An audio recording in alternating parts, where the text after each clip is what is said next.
from Maine, from Texas, from New York, from Maine, from Texas, from New York, from Australia, Wisconsin. It's so good to see you. Ohio, California, Los Angeles. Wonderful to see you all. Hello, my friends. It's Monday night, and we do something special every Monday at 8 o'clock Eastern Time. We've been doing this for years.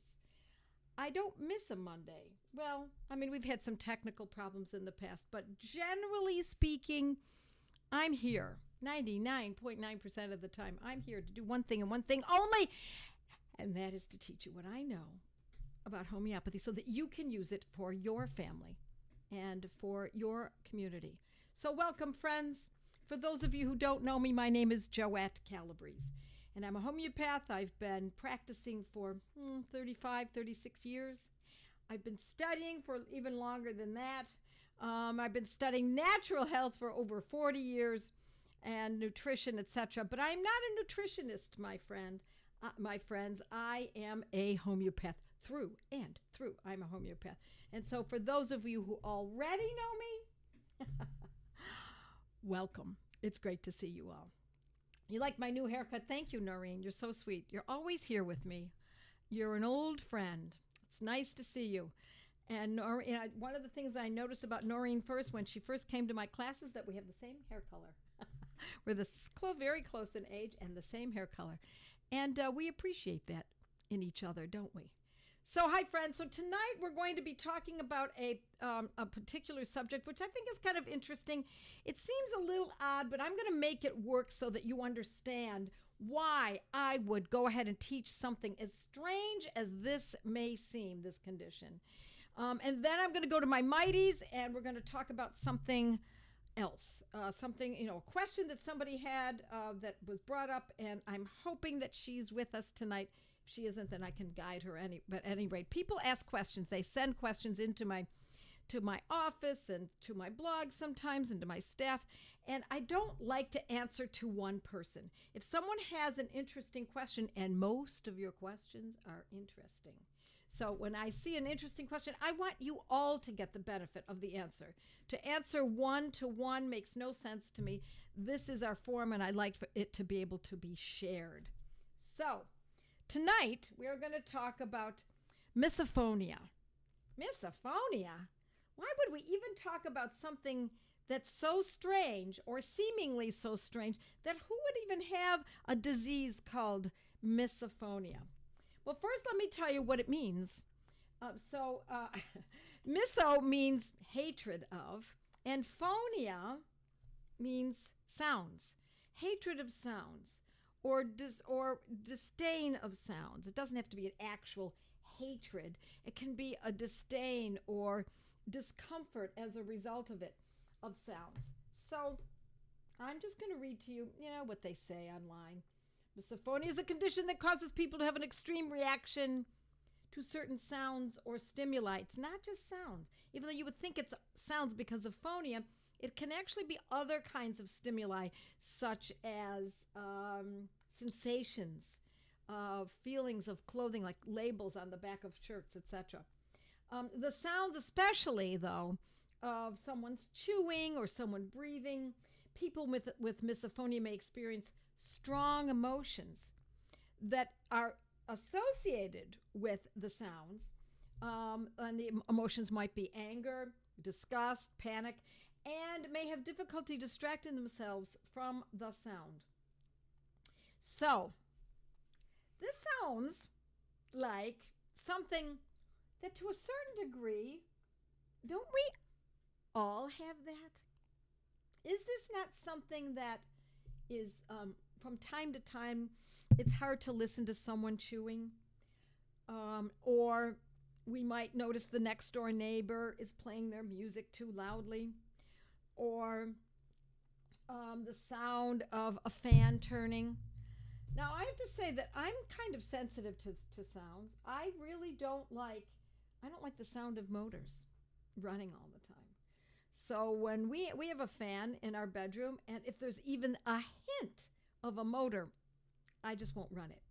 And we have replaced fans because I don't want to hear that. I don't like white noise. I like quiet, or I like the sound of the wind, or the sound of water running, or rain, or a storm. Love all of those natural sounds. But for me, very uncomfortable when I hear a motor running. I don't mind a dishwasher running. I don't, it's just a different kind of a sound. It's not, I don't like white noise. And I actually think that white noise can be more of a problem than people think. Now, when my children were little and they wouldn't sleep, I would sometimes put them in their little nip-nap thing and put them on top of the dryer. Now, we had a gas dryer, so it wasn't electric, and it would spew out the heat, or the moisture, I should say, and heat outdoors. And we lived in very cold weather outside of Buffalo, New York. And that sound of the dryer was comforting to them. I think that was probably okay. But we do have to be careful that white noise can be something that kind of irritates the central nervous system. And therein lies the whole issue about misophonia. That if you were to look it up in the repertory, I don't think you're going to find misophonia. Instead, we have to know what it means. What does it mean? Sensitive to sounds, sensitive to noises. And then also we might look up what happens when someone has that sensitivity. Oh, they get irritable. Okay, got it. Irritable too. Or what if they got nauseous from hearing sounds? Or what if they got sleepy from hearing sounds, right? I mean, there are many ways to look at this, because symptoms, my dear friends, are our gifts. We love symptoms. They may indeed cause suffering, but the suffering that someone experiences, what we can observe in someone, we're going to use, because symptoms don't lie.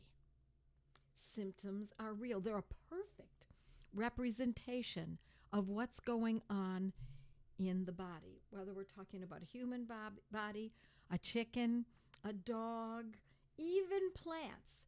What are the symptoms? The symptoms are going to give us our information. So, I have a couple of notes here I want to include, so let me just take a quick look here. So, you have to be aware that if someone is irritated by sounds and it gets big in their lives, generally it doesn't. It's just a little annoying. You know, can't stand the sound of someone chewing. A lot of people talk about, after having been married for years, the sound of their spouse chewing can be annoying, that kind of thing. But it's not a pathology. If it gets to a pathological level where every little sound is bothersome, that's when we give it the label of misophonia. Now, what would conventional medicine do? Guess. Guess what they do. First of all, they don't use a test, right? There are no tests for it. It's just what the person describes. And then they're going to give what? A synthetic drug. And it's synthetic drug. What kind? There are no FDA drugs that are specifically used for misophonia, but you can imagine that a doctor is going to say, well, the doctor's not going to say, well, just go home, walk outside a little bit more, eat foods with more high animal fats, get good sleep, get out in the sun without sunscreen. No, they're not going to say that. No, they're going to say, okay, I'll give you a subscription or a prescription. And I think that is, how do I say kindly, tomfoolery, garbage. We don't ever want to take drugs for something psychological, especially something psychological, if we can possibly avoid it. Now, let me say, parenthetically, if someone's already on an antidepressant, do you say get off of it and just call it a day? No. We have to be very careful, because drugs, especially psychotropic drugs, cause tremendous, not only side effects, long-term side effects that the person who's experienced them rarely notices. It's the family who notices the behavioral changes, the family who notices the little shifts here or there in the person's life. And they may not notice that they're talking a mile a minute. They may not notice that they're waking up several times in the night. They may not recognize that it's associated with the drug they're taking. They may not notice that they're oversensitive to other stimuli now, such as light or smells or certain textures, etc. And that's what a lot of these drugs can do. But what's the first drug they're going to use? They're going to consider an antidepressant. Why? Because they simply don't have anything else, my friends. There is nothing else to be given, not conventionally. They also give anti-anxiety drugs. Yep, that's another consideration. Now, it could cause anxiety.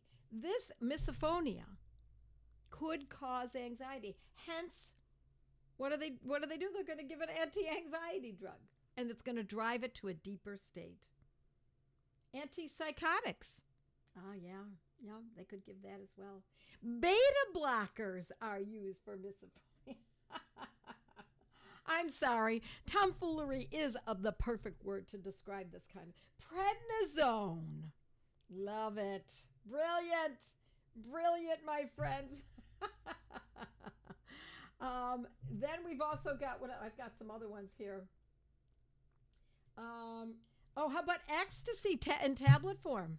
Why not? Why not? We're all lab rats. Let's just use whatever drug we happen to have in that old cabinet of ours. And what is the cabinet? I might add, the cabinet that doctors draw from are often the cabinets that are filled to the brim from top to bottom with samples that the drug reps drop off so that the doctor thinks, oh yeah, that's right. That drug rep just told me about this. And so let's try this. Let's see how it goes. Even though the FDA has no specific drug that is designed for, or understands that there's no drug that's specifically designed for misophonia. So that's what the other side does. Well, we're going to look at it differently. We're going to pull out our repertory, and I'm using the Meta Repertory. This is Robin Murphy's 4th edition of the Meta Repertory. If you don't have one, that's okay. Let me go through this and I'll explain to you what I'm doing, okay?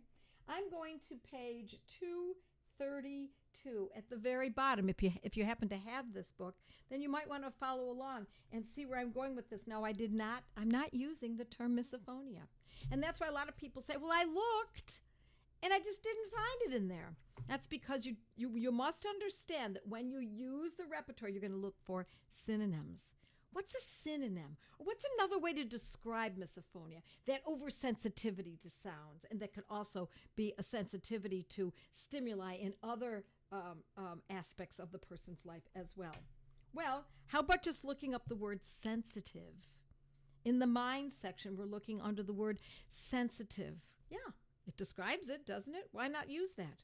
So sensitive, and I'm going to look at sensitive to external impressions. That is where I'm going to be looking first.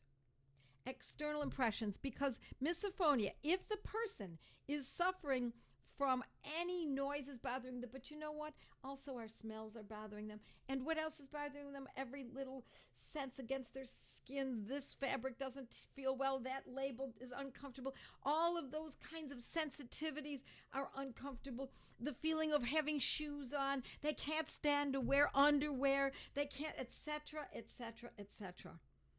That is an aspect, even though misophonia is all about what's being heard as being sensitive, it actually can draw out into that area as well. So, look at you, Neely. Yes, they'll probably give you an antidepressant. You're absolutely right. And you said that before I said it. I can see how far back this was. You're absolutely right, Neely. They will give an antidepressant. So, instead, we're going to look under external impressions on page 232. And I am going to show you what the medicines are, what the homeopathic medicines are for. I try to hold this up and hope it makes sense.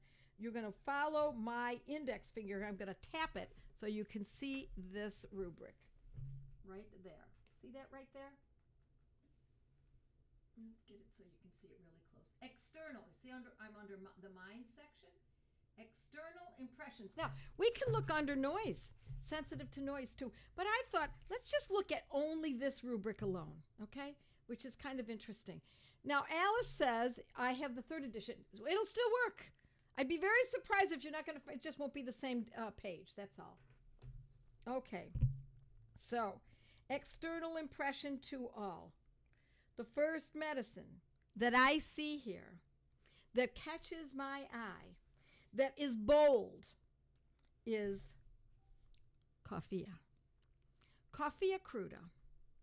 Now, remembering, for those of you who are new to homeopathy, if you are new, then let me explain that the reason this has caught my eyes because Coffea cruda is made from coffee. And when someone has had too much coffee, guess what can happen? They can become overly sensitive to sounds. They can be oversensitive to smells and to touch and to sensations around them. They can be overly even sensitive to weather, overly sensitive to any impression. Coffea cruda is one of our best medicines for that. And if you look, I'll point it out to you again.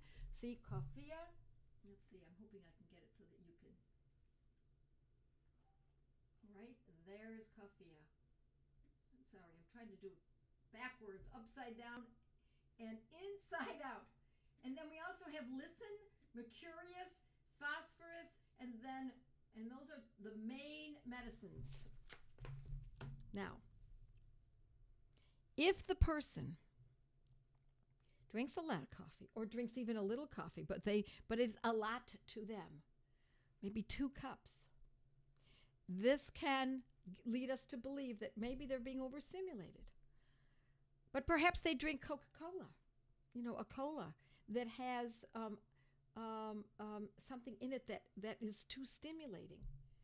It could be the caffeine, could be the sugar, could be the additives, could be that maybe they've taken a drug recently.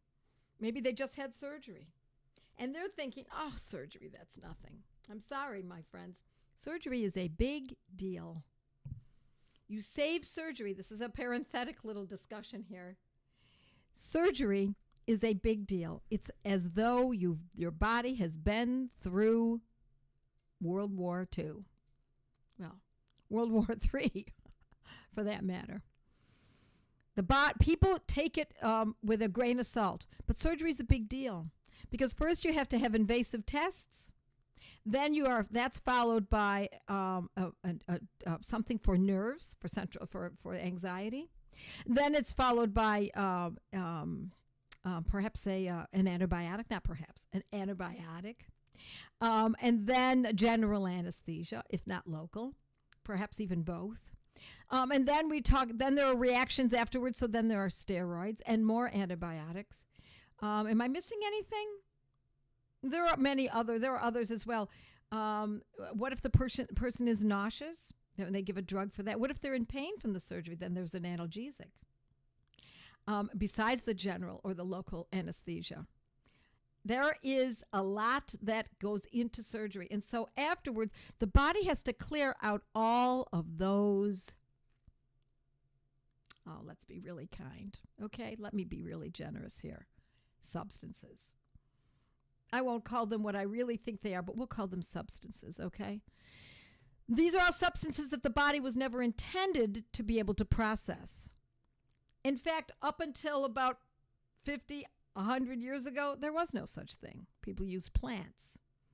People used food. They used simple things like rest, etc. But now, with the way that the industry has taken over human experience on a day-to-day basis, people are experiencing a lot of these kinds of substances that cause trouble. And Coffea cruda, my friends, is one of our best medicines when someone has been over-medicated. Now, what's over? Just what I described as over-medicated. No one should be getting all of those medications. Now, let me also say, let me go back, because people will say, well, sometimes I had to have surgery. This is what people often, but I had to have surgery. Well, if you had to have surgery, then you save that experience for when you must have surgery. If you are hit by a Zamboni and you are flattened out on the ice rink, you bet you're going to probably need surgery. But if you're thinking, maybe my tonsils are a little enlarged and it's causing this or that infection, let's get those removed. Or I can't eat this, I can't eat that, my stomach hurts, we'll just get the gallbladder out. Or I have heavy menses, and so I think let's just get that uterus out. Let's just get rid of the organ. Why not, right?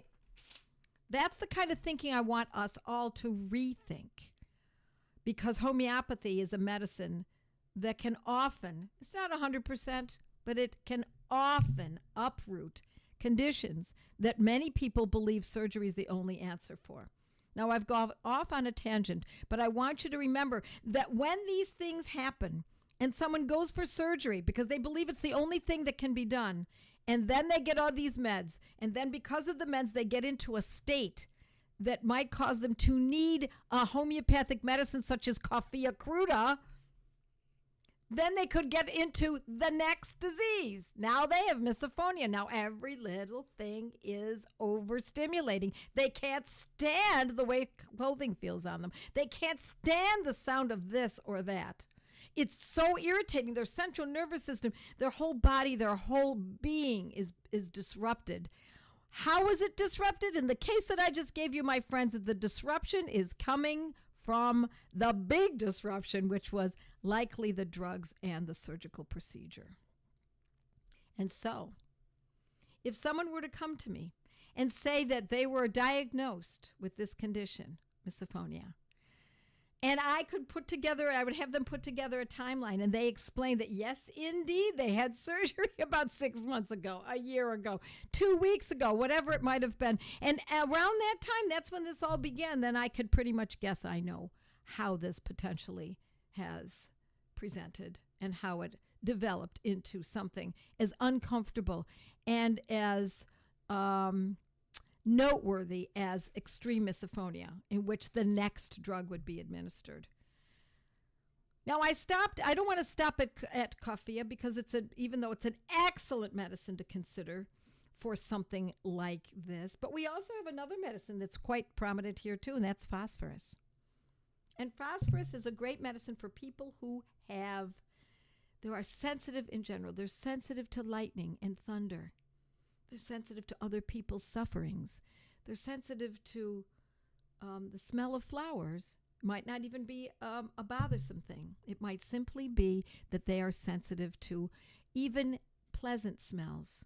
They're sensitive to cooking smells. They're sensitive to impressions, to other people's experiences. They pick up on things. They're very, they can be, not always, but they can be sensitive to other people's, they have empathy. Too much empathy, too much sympathy, to the point where it's a problem for them. And in that case, instead of Coffea, particularly if there was nothing that stimulated the need for Coffea, such as the surgery and all of the drugs, and other presentations such as waking at night and being nervous, etc. Now, instead, if it's a person like I just described, then we're going to be using perhaps phosphorus. So how do we do this? How do we use this medicine?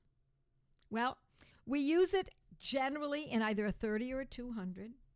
We might use it twice a day for a few days and see how it goes. And if there's an improvement, then we say, okay, now it's needed, we will carry on and use it. If it's not needed, then we're not going to carry on. This is not, for those of you who are new here, homeopathy is not a supplement. It's not a nutritional supplement. It's not a vitamin. Nope. These are medicines. And so we're always looking for that tipping point. We're looking for the point where at this point the medicine is acting nicely, but at this point it's no longer needed. And as soon as it's no longer needed, we withdraw the medicine, we taper off, and then we reintroduce it if it is needed once again. Yep. Here we go. I've got some great questions here. How would you give the coffea for someone who is always overly sensitive to sounds, chewing, etc.? Exactly the way I just described. Just the way I described it. Jennifer says camphora 200. Every 15 minutes, up to 3 doses will purge all anesthesia. Well, I think that is one way. That's not the way I teach it, Jennifer. I'm not saying that you're wrong, but instead, what I do is I use camphora. We're not even getting into surgery protocols. But if we're going to open up a case after surgery, I do use camphora 200, and I usually use 1 dose 1 day. Next person is Tina, says, my autistic client is oversensitive to all noises. They are excruciating for him. Yes. But you want a little more information. Find out if it's more phosphorus, if it's more coffea, etc. So I expect you to go to your repertory and look this up and see which medicine is going to fit. Okay? Okay. Usually 1 dose of camphora will purge all, but if not, then take another dose if needed. Yes, you're right, Jennifer. I agree with that. If it is chronic, will we see a difference in a few days or give it longer? Well, it's hard to say. You use it just the way I just described. You use it when you need it, and you don't when you don't. And you will find it, whether it's chronic or it's acute. Doesn't matter, my friends. We're going to use it as it's needed. The person is suffering. This is the description of their suffering. Here you are, and you're going to resonate with them. I don't know if I want to exactly use that. You want to represent them. This is their suffering. You're going to choose a medicine that works with it. If they're suffering here, then you're going to represent this way. If their suffering changes and now they're experiencing symptoms this way, you are going to represent it with a medicine this way.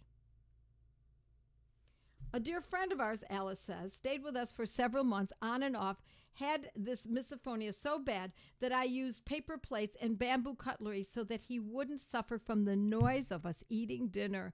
Now he has moved into his own place, but oh, how I wish I had these remedy options a month ago. Oh, you bet, Alice. Yeah, I'm so delighted that you folks know what I'm talking about. All right, good questions, good points. Okay, my friends, I am going to go to my Mighty Members, Joett's Mighty Members, and I'm going to finish tonight on this note. Let's see if I had any other notes that I wanted to mention. Nope, I guess that's it. Stay with me if you are a member of Joett's Mighty Members, and we will carry on. Thanks, friends. Great to see you. I hope Perry joins me so that I get all of these buttons that I'm supposed to be pushing correct. So I'm going to stop streaming, and I'm going to go right here, stop streaming, and stop recording. Is that right? Yes. That's what I'm going to do. Bye, friends. See you next week.